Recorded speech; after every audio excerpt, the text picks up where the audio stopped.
survey. So if you haven't already taken this, I'll give everybody a minute to scan the QR code and take the survey. 1, 2, 3, 4, 5, 6, 7, 8. You gotta sing your song. What song? Your favorite song. I don't have a favorite song. You want to sing one of your favorite songs? Well, I can't remember how it goes, and mine's not really uplifting. Okay, thank you everybody for taking that survey. We do value the information we get from those. So what is the security team? We are a group of volunteers who individually work to improve the security of the Drupal project. Sometimes our companies sponsor our time directly. Sometimes we just do this because we like to do it. We have people from all over the world and from all different types of organizations. And so we are spread out geographically, and we come from a diverse set of organizations that are involved in the Drupal ecosystem. And so I'll leave this slide up for a second. These are the security team members, so people who are full members of the security team. And then I do want to spend a little bit of time looking at the people who, this slide is slightly mistitled, but who were involved in security issues. And so, typically a security issue has 3 levels of involvement. There are the people who report the issue to us, so security researchers, site builders, module maintainers, who find a security issue someplace out in Drupal code and are like, hey, you should go and fix this problem, or I think this is a security problem. There are the people who actually fix the code, the people who are responsible for the code, the maintainers of the code. And then there are the people who help coordinate the process. And most of the time, those are security team members, but not necessarily always. And so we've kind of broken this down by counts over the past year of how many times people have fallen into this. And keep in mind that you can be listed on all 3. So the numbers don't necessarily add up to the number of issues we've had because you can be listed multiple times. So thank you to all these people. Let's give them a little bit of a round of applause. We have added 3 people to our onboarding program. Internally, it's a little like it's been the onboarding process. I don't know if anybody has like a smooth onboarding process at your company. Greg has actually done a lot of work on standardizing the way we onboard new members, so thank you to Greg. And we have more applications that we are currently actively reviewing. So what does the security team do? Primarily, we help with coordinated disclosure. We help the process of someone says, hey, there's a problem in Drupal, to, hey, we've released that fix and we've published our essay and people are now aware of it. Essay is a security advisory that basically lets the world know this thing has been fixed. We help with or assist with Drupal security-related initiatives. We will coordinate and advise with other open source security teams as Drupal has moved more and more into the Composer ecosystem. We have spent more and more time collaborating with other Composer-based projects so that we can coordinate disclosure. We've been doing this a long time, like a really long time, and we're pretty mature at this, and so sometimes we advise newer projects of, how do we do things, what do they want to take from our model, what don't they want to take from our model, etc. We coordinate and assist with the educational events related to security, like what you're seeing here now. We will work with third parties that are interested in helping maintain core security. We will monitor trends around hacked sites, and we triage security researchers' reports. So this is all the stuff we do. Of course, if we have that slide, we've got to talk about the stuff we don't do. We don't sit around as a team and proactively look for issues in Drupal. That's not to say that individuals don't decide, hey, I'm going to go try to find a security issue today for fun. But as a team, it's not one of our mandates. And we don't actually help you fix a compromised site. So if you have a security issue and your site gets compromised, we like hearing about the details because it helps us track trends, but we're not going to ask you for your SSH credentials and log in and try to fix your site for you. Having said that, there are members of the team who do offer their services individually to do that work. So, stats for the past 12 months. Greg, you want to grab this one? Sure. Alrighty, so there were 306 private issues created. Many of those end up being duplicates or considered to be invalid for some reason. Some of them are, there will be like 4 or 5 spun up about a single vulnerabilities, so not all private issues should necessarily turn into advisories, which from those 306, roughly 166 advisories were published. I guess some of the advisories came from, or could have come from before the last 12 months. 196 emails sent to our internal conversation list. So some of those are reports of vulnerabilities or just conversations, applications for new members, different things like that.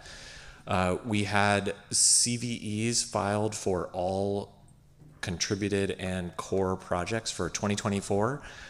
So that's one that's about the calendar year of 12 months versus the last 12 months. But we hope to continue that into the future.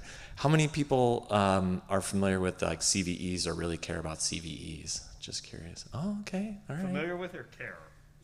Yeah. How many people are familiar with? Okay. How many people care? Okay. Okay. Thank you for splitting that. We had our survey. Thank you to, so we had 100 responses already to that survey before this session. Thank you to anybody who completed that as well. It's been some really, really helpful feedback, some helpful insights. The Twitter account got deprecated. There wasn't that much engagement there, and the API was pretty unstable. The interactions with it were pretty hard to keep maintaining, and so we've deprecated that. And instead launched new announcements of security issues on Mastodon and Blue Sky Network. So if you really want to get your announcements that way, go for that. As Michael mentioned earlier, have been processing new applications and onboarding new folks. We recognize that it's important to welcome new people who are interested in helping out, and so we want to make sure that we're continuing to do that. Benji might have been at 22 out of 22 of the core triage meetings, maybe not, but I feel like you're there pretty consistently, so there were 22 of them. I'm pretty sure I missed a couple when I was traveling. Okay, fair. But yeah, so 22 of those meetings talking through what to fix, when to fix it, what's the order, what are the dependencies, things like that. There was lots of work related to D7EOL, end of life, and work from mostly Drum, I think, at the Drupal Association to help maintain the security.drupal.org website where we triage issues. Thank you, Greg. So we keep using this term, coordinated vulnerability disclosure. Sometimes it gets abbreviated as CVD. And it's basically the process of making sure things go out in a smooth and controlled manner. So we talk to all the people, we get the issues fixed, we test the things, and then we announce it in a coordinated mechanism, as opposed to the inverse of this, which would just be reporter finds issue and publishes it, at 3 in the morning, and only publishes it to, I don't know, a Twitter account, and then it slowly gets picked up from there. For the Drupal project, this is a shortened workflow. This is not the full workflow, but just an idea of what's happening here. A security issue will get reported to the security team. The security team will do some vetting of that issue. Do we think, before we even ask the code maintainer to look at it, we will, look at it and say, does this look like it's a valid issue? Like we'll get a lot for, I can log into a Drupal site as an admin and enable full HTML and then cross-site script things. Well, okay, yes, you can do that as an admin. That's not a security issue according to Drupal. And so, we'll do some initial validation. We invite the maintainer to do some more initial validation. Assuming the maintainer agrees that this is indeed a security issue, the security team and the maintainer will work together to fix the underlying code vulnerability. We will draft the security advisory, and then we basically release all of that within a 24-hour period to the world. At some point, this process may fall out, and that the code maintainer says, you know what, this isn't a valid issue, or the security team may say this isn't a valid issue, or it can be public, or it doesn't fall under our disclosure policies. So the Drupal Association runs this service called Drupal Steward. Normally, Tim from the Drupal Association does this deck of slides. Is everybody familiar with Drupal Steward out of this group? Okay, I'll still run through the slides briefly. Drupal Steward is a web application firewall that sits in front of your website. So think like Cloudflare almost. It's not Cloudflare, but think like Cloudflare. And basically, before the vulnerability gets publicly disclosed here, The web application firewall is configured in a manner that it is aware of the vulnerability and it can it can prevent the vulnerability, or at least attempt to prevent the vulnerability from hitting your site. And so, traffic will come in, it allows good traffic through. If someone is trying to exploit that vulnerability, it will basically try to deny that process. The idea behind this is that it closes the gap between when the security team says, here's the patch, and when you have time to test and patch your site. That may be a time zone issue, it may be that you have some compliance things you've got to worry about, but the concept behind this is that it closes that initial gap of, you don't have to be available between noon and 5 p.m. Eastern. You can give it a few, 24, 48, 72 hours to go through and test your site before it gets released. Drupal Steward applies to highly critical core vulnerabilities. We may expand that in the future. I think we did do it for a module at one point recently. And there are some times when it has a false positive. This is a web application firewall. It sits outside of your site. It doesn't know what your site is doing. But if there's a repeatable pattern, DrupalGeddon would be a good example here, where you know what the payload looks like. We can block that. We might block some legitimate payload as well, but that's the idea here. We're closing that gap.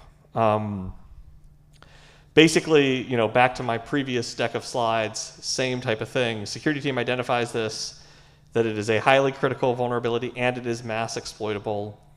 We determine whether or not the vulnerability can be mitigated with a web application firewall. Not all highly critical mass exploitable vulnerabilities can. Most can, not all. In the event that it can, we will release a PSA, basically a public service announcement saying, hey, we're going to be releasing this. Hey, it's mass exploitable, so you should be aware, and Drupal Steward will cover this release. And so we put a little logo on the PSA. We will then put the WAF rules out in monitor-only mode, so they're enabled, but they're not blocking traffic, they're just alerting us. That lets the security team know, did somebody find this before and is trying to publicly exploit sites? But more importantly, it lets us know if there are going to be false positives. If we're getting a ton of what would be blocked when we flip the rule on, we probably need to tweak that rule a little bit. We'll go through, make refinements to the rules, make sure all is good, and then prior to publishing the patch release, we switch this into enforcing mode that mitigates the vulnerability, and the security team, and then we release the patch normally. There are 3 tiers around this. There is a community tier, there is a standard tier, and there's an enterprise tier. And if you're interested in this, come and talk to me afterwards, and we can walk you through how to get these things. If you want to be an enterprise partner, you need to sponsor a Drupal security team member. You need to be a supporting partner of the Drupal Association and an ongoing contributor. So a couple of things, just for clarification, because there's some confusion on these. The security team doesn't cover all code available on Drupal.org. So we have this coordinated vulnerability disclosure policy. It's a time-consuming process. That's what all the wonderful volunteers we have up here do. It's a very time-consuming process.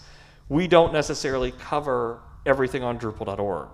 Specifically, if it's not a version covered in a green shielded version string, as you can see from Greg's wonderful graphic here, we won't cover it. So alpha versions, anything that's in yellow won't be covered.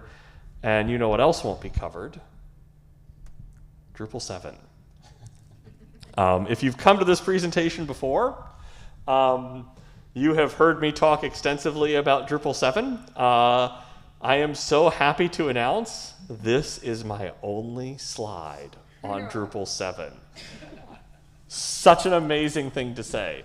Drupal 7, yes, we are not announcing an extension of the, nope, we're done.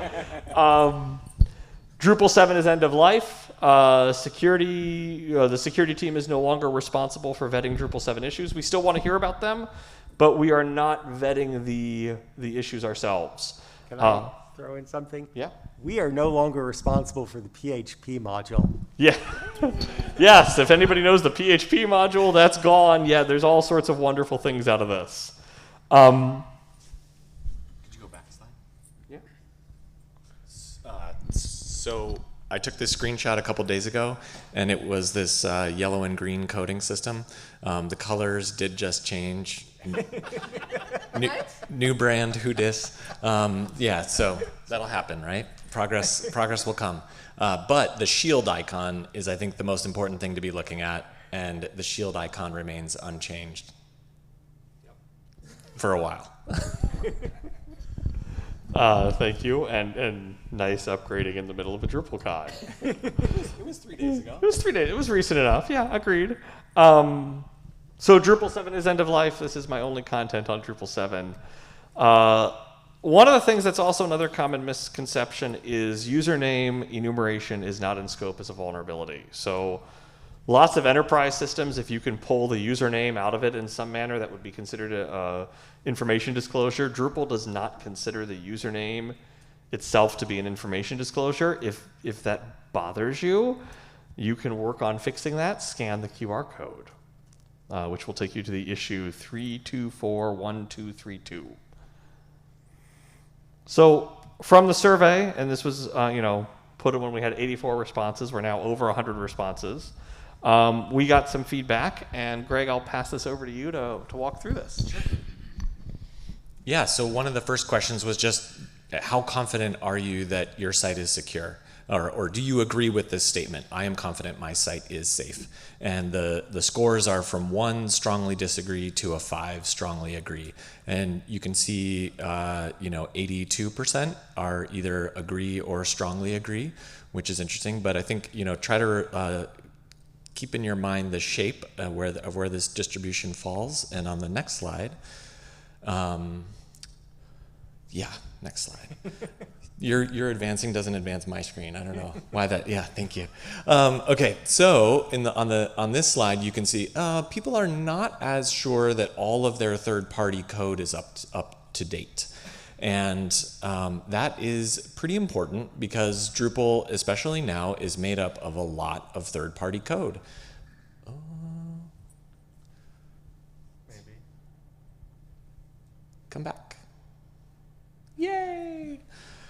Okay, so, and on the next slide, people told us how do they stay up to date about security advisories.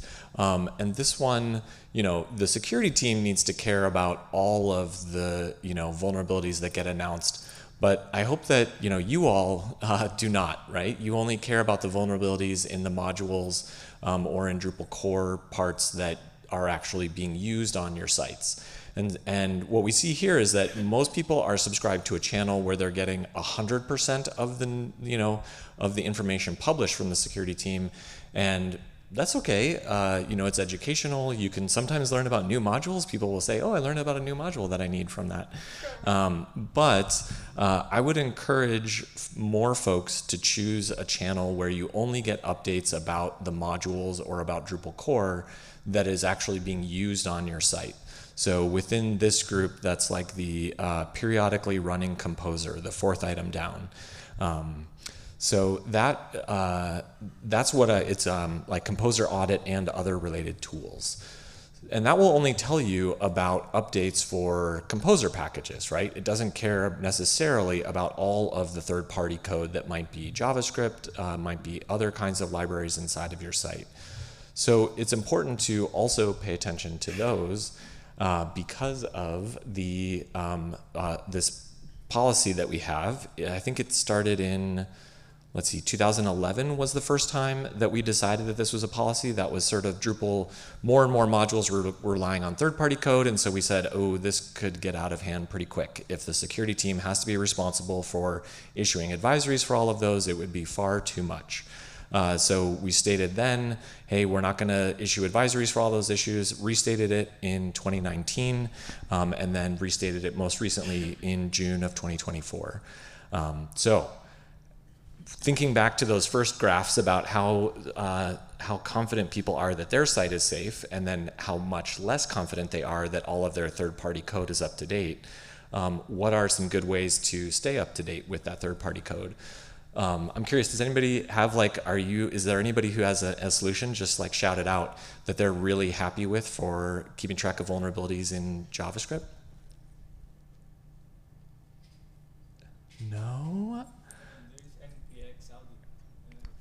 NPX audit.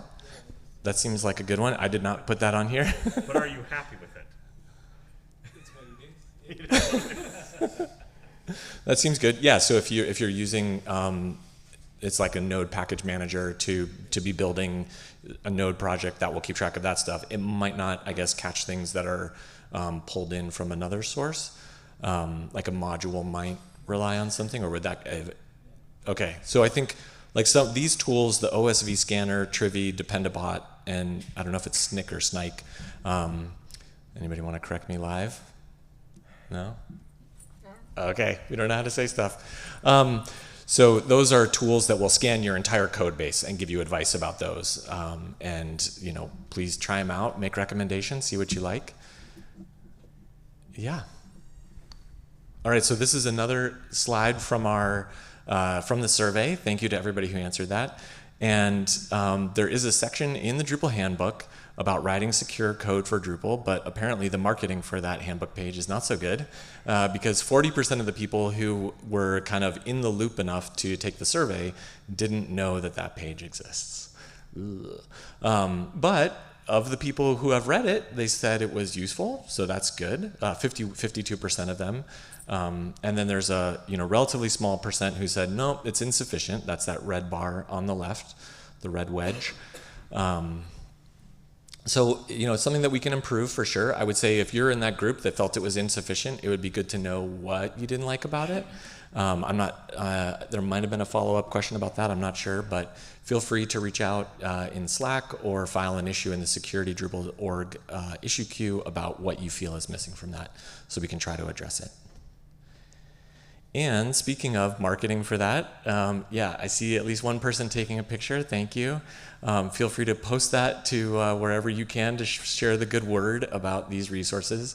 Anybody have a resource that they recommend beyond these? Something that you really like as advice for writing secure code? Especially if it's free? Yeah, OWASP? Yeah, that's a good call. Yeah. Okay.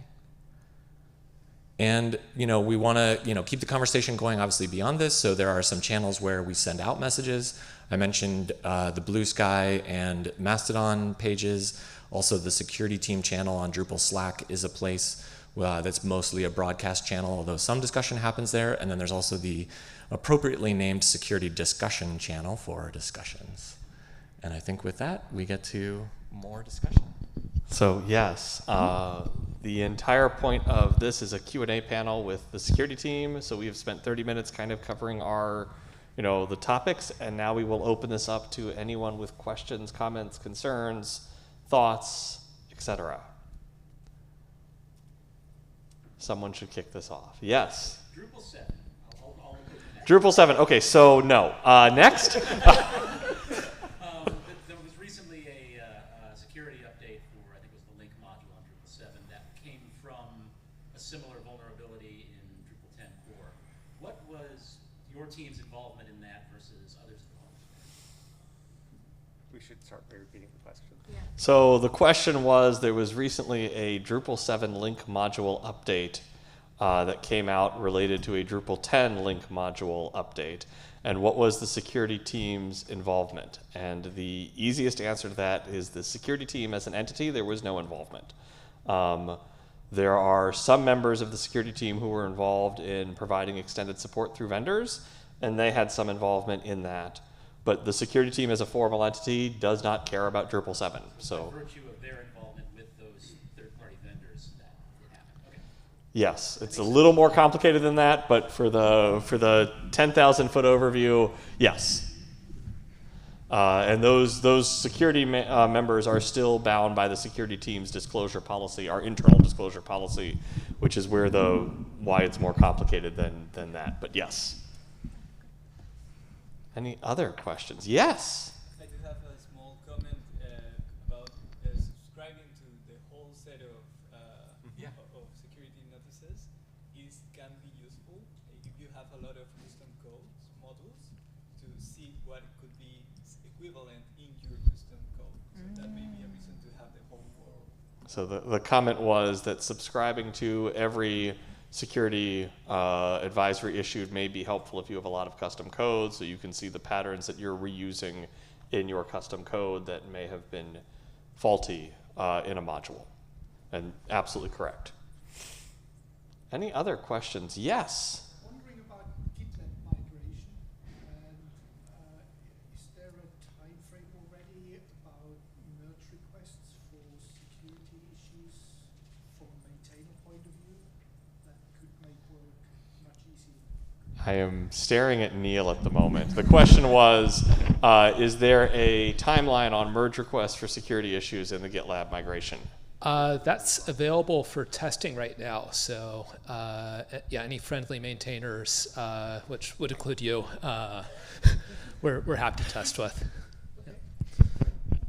And a few weeks or however long it takes us to write the migration to do the migration, since that's how we migrate things. And thank you, Neil. Your security by obscurity has failed. Any other questions, comments, concerns, thoughts?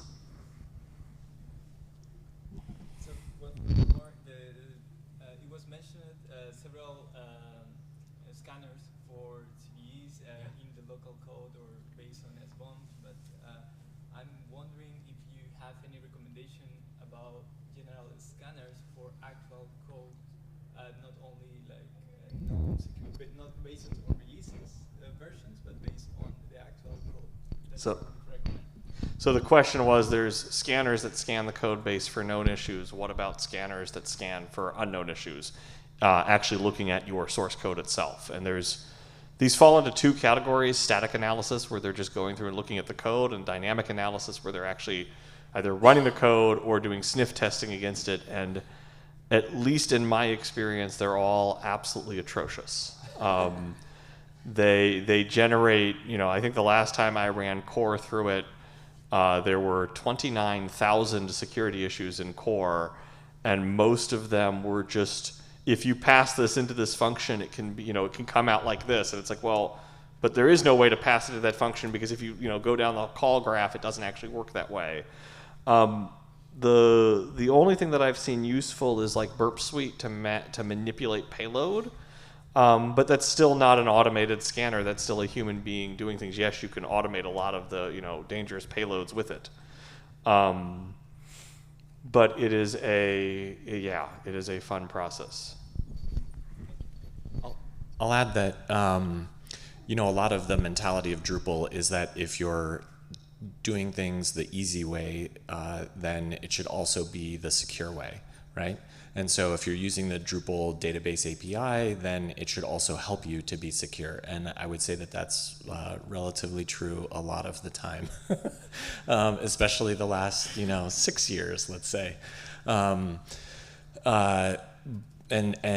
Okay, how do you know if you're using the Drupal API the right way and doing things the easy way in Drupal? So there's the PHP Code Sniffer project, which will look at your code and make sure that you're following a lot of conventions. And it does look for some common mistakes that people make and can help you to identify those. So that's one recommendation I have. But if anybody else has answers to this question, please share. Just a follow-up to PHP Code Sniffer. In general, anything that is good for code quality in general is also good for security. So having code reviews, having automated tests, all of that is good for security as well. Any other questions, comments, concerns, thoughts?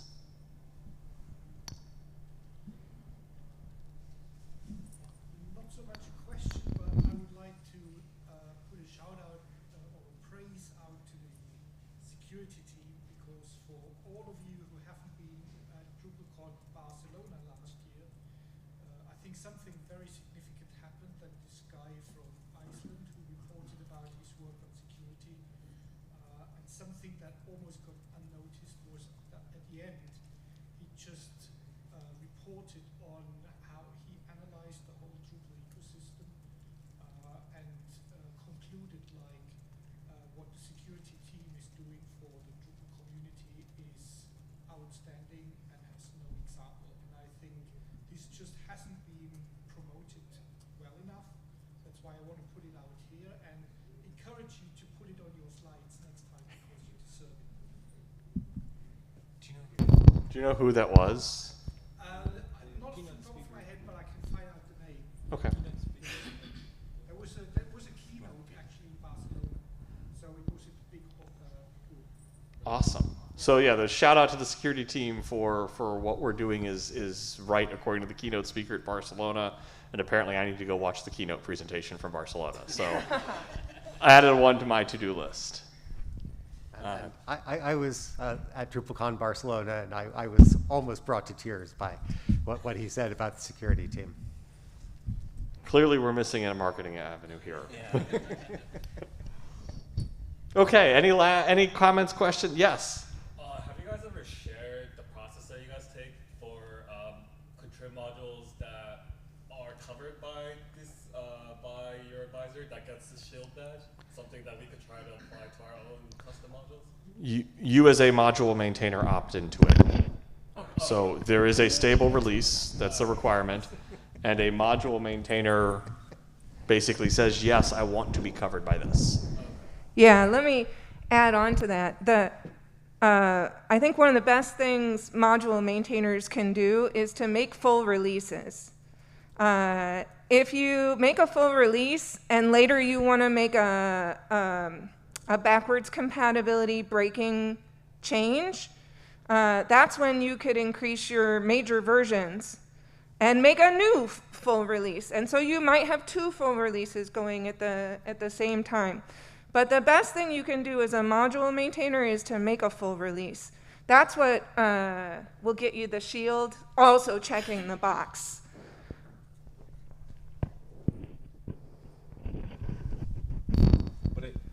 I think your question is maybe about like if you're writing custom code, how can you be confident that it's secure? Yeah. So my company, we're an accounting firm, and we're a Microsoft shop, so anything outside of Microsoft is basically a red flag for them. But since Drupal does have a security team, that is something they were okay with, and that our department is currently running. And I guess they are very aware of the shield policy, and they just want to know how can we document that to our own custom modules that we have. And I was just wondering if you guys have a process that you guys share before. Yeah, so what happens when you get the shield as a contrib module is we don't look at the code and say that it's secure. What it means is that if a vulnerability is reported, then that vulnerability will stay private, and then it will be go through a coordinated release. So there's nothing special about the quality of code of those modules that get the shield. The shield indicates if there's a security issue reported that we're going to handle it privately. So if you are using a beta version of a module and there's a security issue in the beta version, that could be fixed in public. And so other people will know about this vulnerability before it's fixed.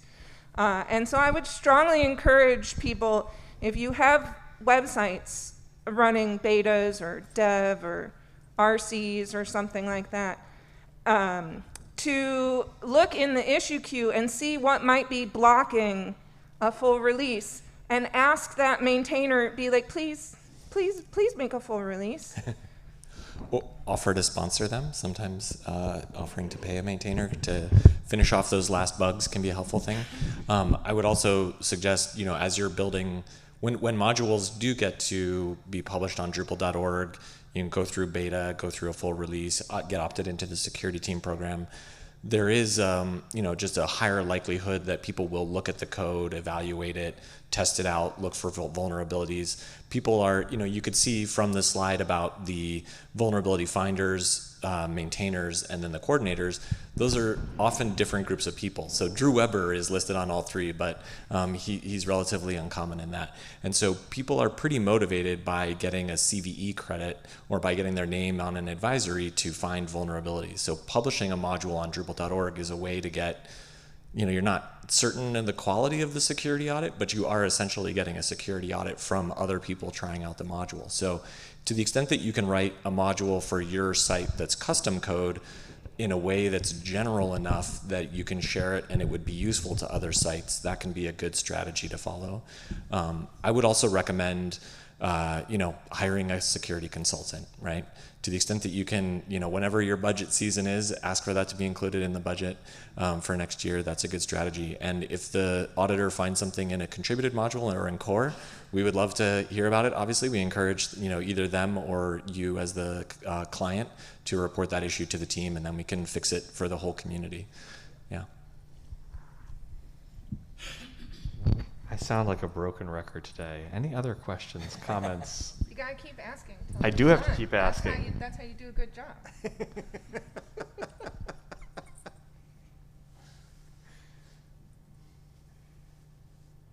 This is your chance. Like, we'll answer anything you want. security team related. I think we might have done it, though. I think we may have. Okay, well, thank you everybody for coming to our panel, and we will see you next year.